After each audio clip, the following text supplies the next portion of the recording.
Alors bonjour, bienvenue dans ce tutoriel de prise en main d'OpenMyOrganization. Donc le but c'est de regarder ici comment se connecter et comment naviguer la première fois qu'on arrive sur le logiciel. Donc tout d'abord, une fois qu'on a choisi la bonne adresse, on arrive sur l'écran de login qui vous demande votre user et votre mot de passe. Si vous avez oublié votre mot de passe, vous pouvez redemander une réinitialisation, donc il n'est pas stocké directement non crypté, donc vous pouvez le réinitialiser en entrant votre nom d'utilisateur ou bien votre email à choix.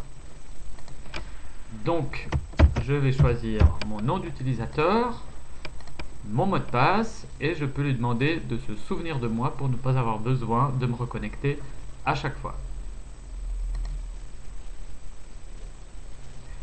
Vous arrivez dans un deuxième écran qui est la liste des associations dont vous faites partie.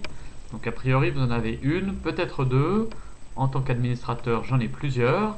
Je vais en choisir une pour l'exemple, par exemple le Farinet, ici. Comme administrateur je peux également l'éditer ou bien la supprimer.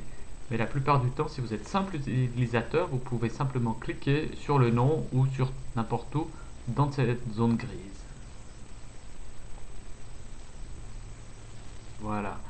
Vous arrivez sur une première page qui est un espace personnel.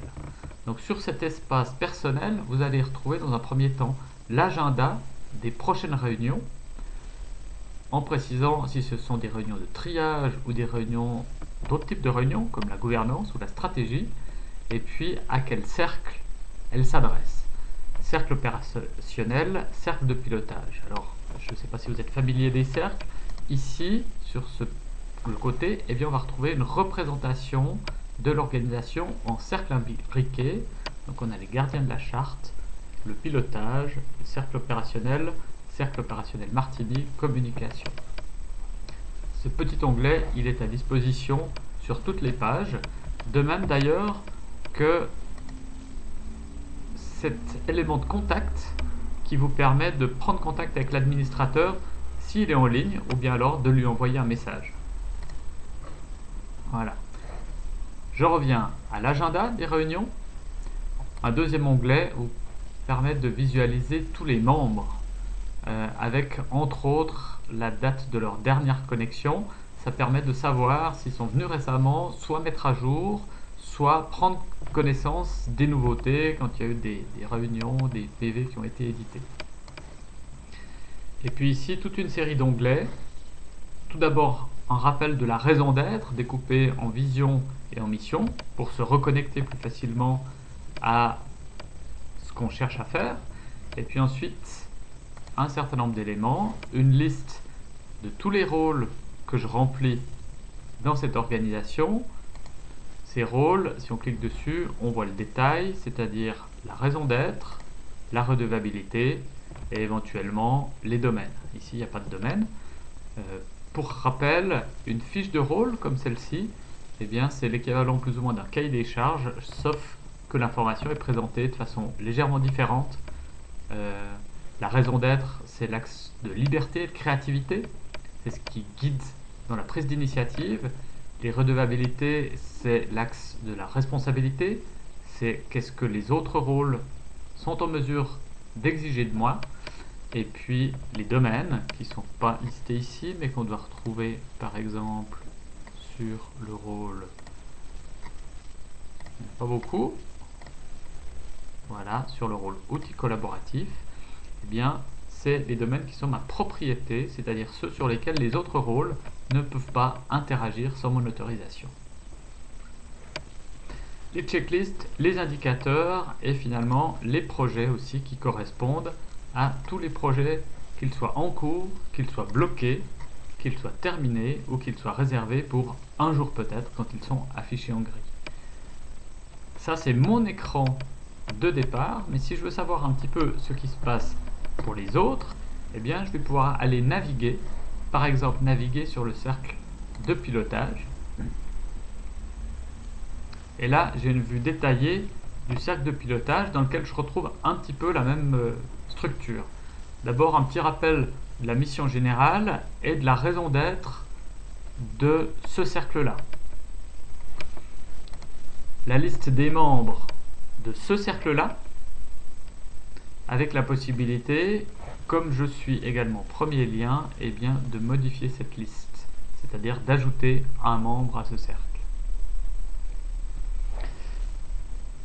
Et puis au niveau de la liste des rôles qu'on a vu tout à l'heure, avant c'était que mes rôles, ici c'est tous les rôles de ce cercle, avec les rôles structurels, premier lien, second lien, secrétaire et facilitateur. Donc ça c'est les rôles par défaut. Les sous-cercles, c'est ceux qu'on a vus dans le schéma, le cercle opérationnel Martini et la communication, qu'on retrouve ici.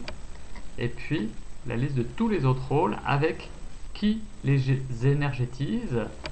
Ça peut être une personne, ça peut être aussi un ensemble de personnes. Hop là. Et pour connaître le nombre de personnes, eh bien, il faut cliquer dessus et on va voir la liste ici. On retrouve toujours la même description.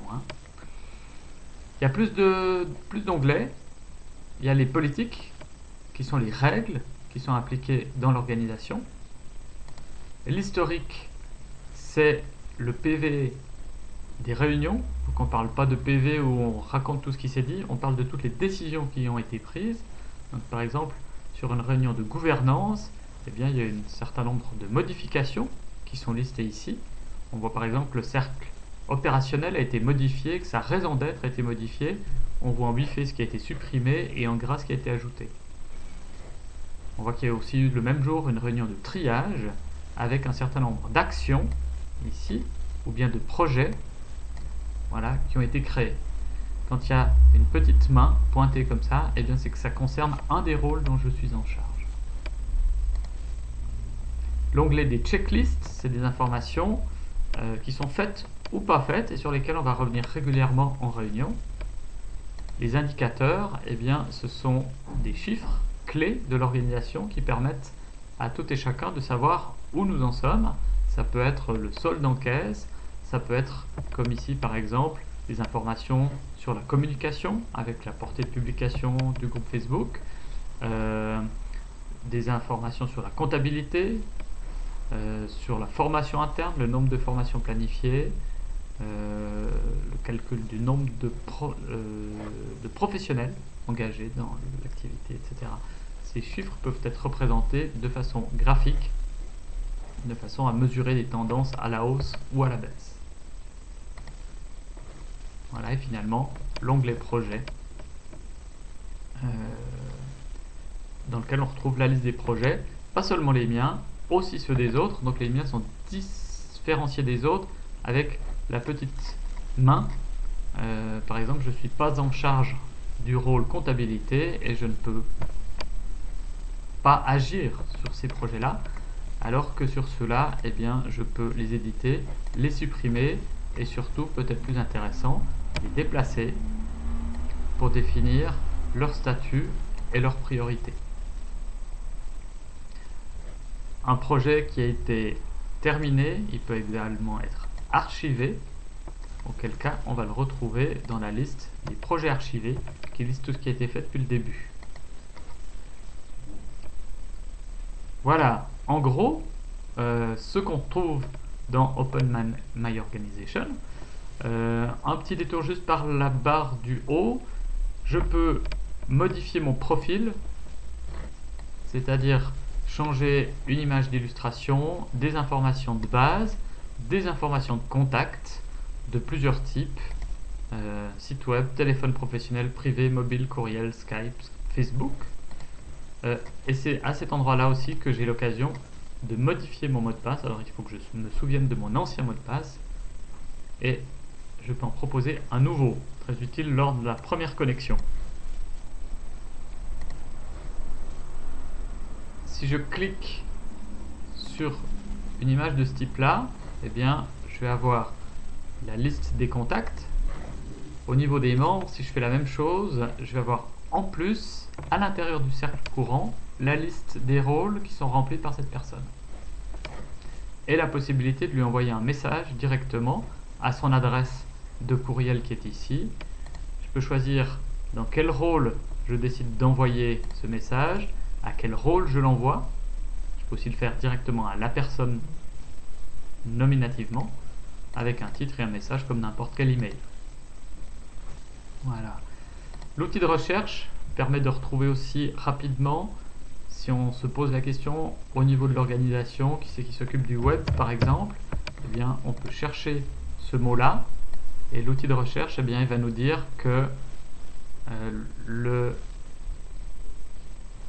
rôle média situé dans le cercle pilotage, eh bien, s'occupe des interviews médias, que ce soit la web, la presse, la radio et la télévision. Donc, le rôle site internet, lui, c'est une politique de domaine par rapport au site internet, et puis que le cercle communication, eh bien, il a un domaine sur la communication sur le web et les réseaux sociaux.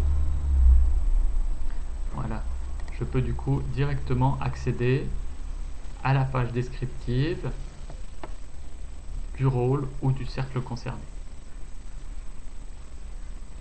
Une fois que j'ai terminé tout ça, eh bien, je peux simplement me déconnecter pour quitter. Voilà, j'espère que ce petit tour extrêmement rapide vous donnera un petit aperçu et puis je rentrerai dans le détail dans d'autres tutoriels.